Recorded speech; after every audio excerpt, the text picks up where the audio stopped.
example 1. Let's say matrix A is 1, 0, 1, 3, negative 1, 2, and then 0, 0, 2. And then matrix B is, say, 3, 6, 9, 1, 2, 3, and 5, 6, 7.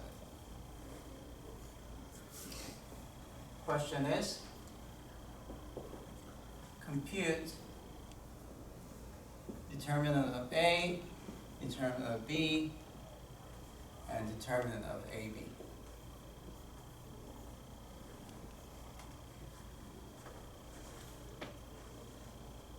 Simple question, but I want to show you how you can apply some properties of the determinant that we just found.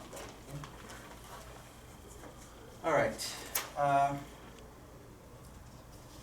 So for matrix A, you can just do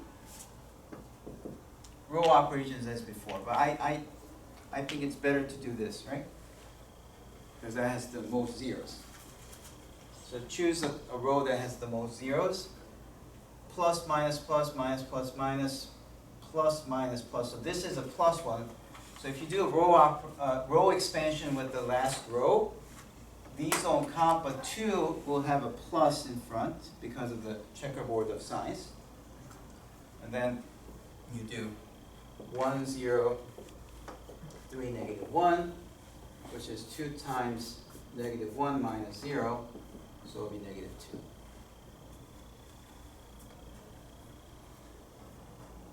So that was nice because A had a lot of zeros, right? Now, but for B, it's too big, right? You have to, it's like too much work, right? So, sometimes you have to be a little bit lazy to be smarter. If you are too eager to do the work, then sometimes you don't get to learn other things. Right? Yeah. So if you see this, and let's say you're like, I really don't want to do this, and you want to find a different way to do it. Is there something that stands out about this matrix? You see a pattern that seems to be true? 1, 2, 3. Huh? 1, 2, 3. 1, 2, 3, and that's it? 5, 6, 7. Okay. And then in the 3, 6, 9, we're all like, well, 1, 2, 3 is difference of 1. Yeah. 3, 6, 9 They're all is in difference order. of 3. That's one thing. Yes. If you divide the top row by 1, or multiply 1/3 for the top row, you get 1, 2, 3. Yeah. Yeah. Right. Right. If you multiply 1/3 of the top, you get the bottom, right? Yeah. And then we just learned that you can take any multiple of one row and add it to the another one. Then it's not going to change the value of the determinant, right? So what should we do? We should take this 3, 6, 9 and take 3 out. negative 1/3 of R1 and what? Add it to R1. No. R2. R2, replacing R2. What does that give you? 3, 6, 9 doesn't change, but this will be 0, 0, 0, 5, 6, 7, right? Okay. So the determinant of B would be same thing as determinant of this, right? Because it does not change the value of the determinant, right? Now, which row expansion should you do? This one, right? Yeah, because that has the most zeros. But what do you get if you do that? 0. Is it actually? Yeah. 0. Yes? Did we cancel out row 1 and then same thing? Yeah. You could also have done like negative 3 times R2 plus R1, replacing R1. If you do that, you get 0, 0, 0, 1, 2, 3, 5, 6, 7. That's what's going to happen. Okay.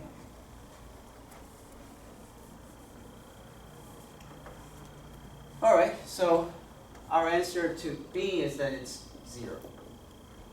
Okay, now, how do you get determinant of AB? Do you multiply these two matrices? No, that's going to be too time consuming. Instead, what do you do? Well, above the, No. Oh, yeah, multiply by the determinants of both. But what's this? That's -2. What's the second one? 0. Oh, that's nice. This one's 0 as well. Okay. Yes. Is it possible to find it by doing A times B and then doing that determinant of that matrix? Yeah, I mean, you could actually multiply this out and should we do it? no. No? You don't want to do it? Okay. All right. How did someone come up with this? Like, who came up with this? Gauss? No. Gauss didn't know what a determinant was, nor how to multiply matrices. Like, it came after. Came after. So then, so what did he do then? He just used the, He just made this row reduced echelon form to solve, and that was it. And then people just was able to come up with these matrices, which are just a bunch of numbers. But then later, Sylvester and some other people said, oh, you can represent linear transformations as matrices, and then if you do it, if you take that viewpoint, then suddenly you have matrix multiplication that looks a bit crazy.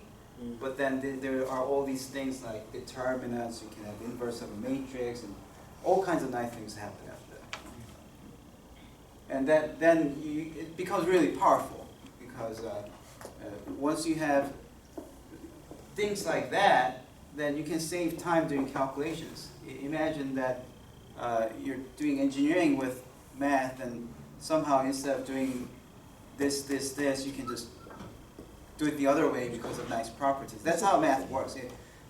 In a way, math works by figuring out the operations with the best properties, and they just help you to see different ways of calculating that you wouldn't have known. All right. Now, there's another one. Example 2. Let's say C is equal to this time 2, 1, 1, 1, 3, 2, 4, 1, 3. Something. Bless you.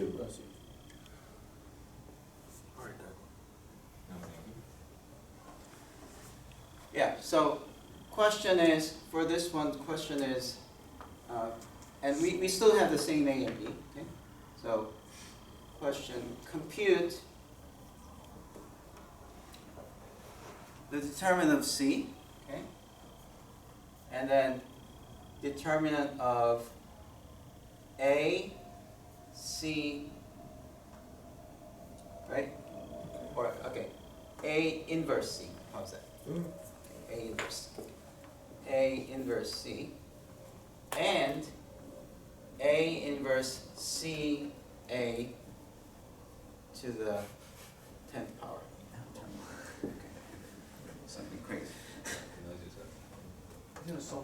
Okay. Now, one thing I don't like about this is that it doesn't have any zeros, and I like zeros because once you have zeros, it's easier to expand, right?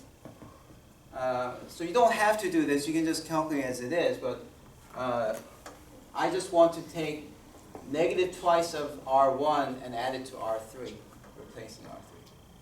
So that it will be 2, 1, 1, 1, 3, 2. Negative 2 times 2 will be negative 4. Adding to 4 will give you 0, right? It will be negative 1, and then it will be positive 1. Right? Is that okay? Yeah. I guess you can even do better. I can take twice of this and subtract. Yeah, so let's do that. take negative 2 of R2 and add it to R1. And by the way, I think this is already good enough. You can just row expand by the first column or the last row. That should be good enough. But I'm just trying to make a point by doing more. So if you do that, then let's see, twice, negative 2 times this one plus this will give you 0, which is nice. But then negative 2 times 3 will be negative 6 plus 1 will be negative 5. Negative 2 times 2 will be negative 4 plus 1 will be negative 3. And then you have 3, 2, negative 1, 1. Okay. Now we do column expansion because now you just have one thing. Okay, so for the 1, should I put plus 1 or minus 1? Checkerboard of signs. Minus, right? And plus, minus, plus, minus, plus, minus. So the checkerboard of signs says I need to put a minus in front of that 1 there. But then the minor after getting a 1 will be deleting this and deleting that. You get negative 5 minus 3, negative 1, 1, which is negative 1. Okay, so using the fact that A times A inverse is equal to identity, we take the determinant of both sides, and by dividing the determinant of A both sides, we get this generic identity. This is always true. In our case, because determinant of A is negative 2, this is what you get.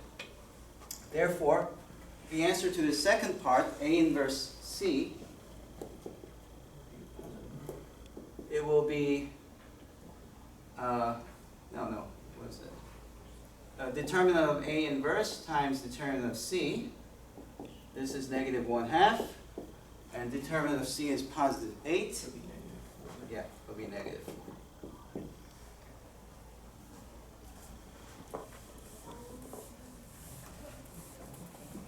And now we have this strange thing here.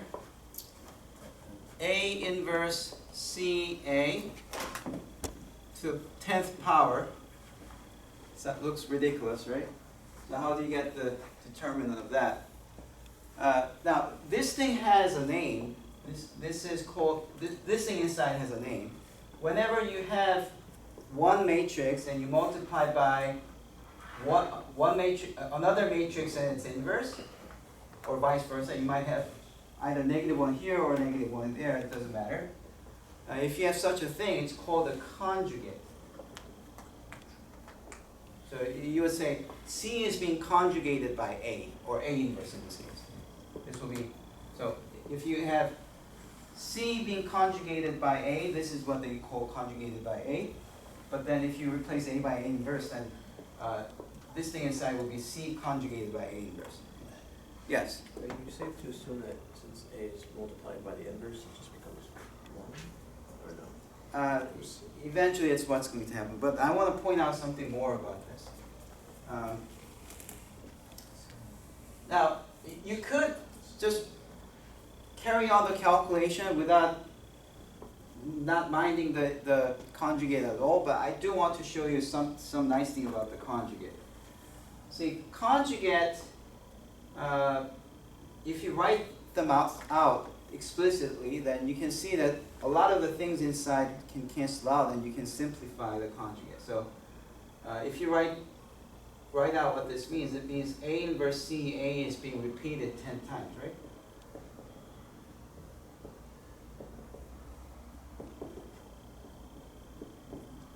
But what do you see here? If you multiply A with it, A inverse, what do you get? Identity. They cancel. Okay. The reason I can do this is because matrix multiplication is associative.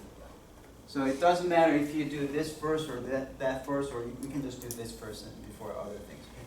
So you can see that after doing this cancellation, then all the A's in between will just be canceled away, and C will still be left. But how many C's would I have written? 10. So you have C to the 10th power, and you have A inverse A. That's what you get. Okay? So if you wanted to calculate the determinant of this, then you can simplify it this way, and then you say that's determinant of A inverse. And then C to the 10th power determinant, and then determinant of A. But then we also know that this one has the determinant 1 over A, right? And then this is like C times 10 times, but determinants can be broken into each one of them, so you end up with C to the 10th power. And these two cancel. So what's the answer? A to the 10th power.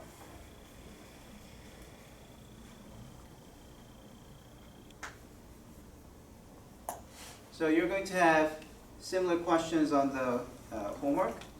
And also, these are some nice exam problems, easy to calculate, it's not too hard.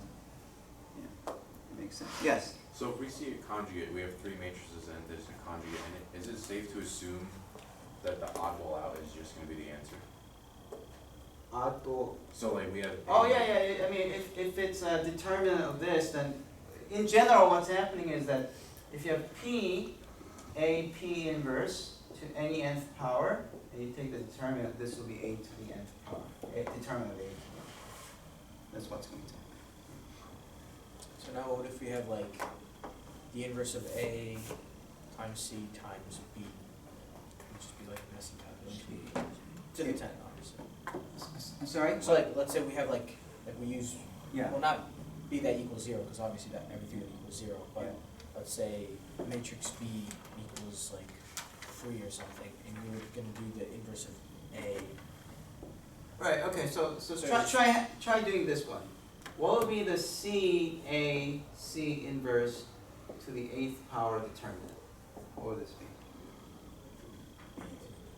It would just be A to the Negative 2 to the 8th power. 256. But I'm saying, would you ever give us like a determinant where we have 3 different matrices? Oh, then you really have to write them out. There's, Okay. yeah. So, Yeah, the question. yeah. Yeah, I just wanted to start writing down these conjugates more because it has some other nice properties.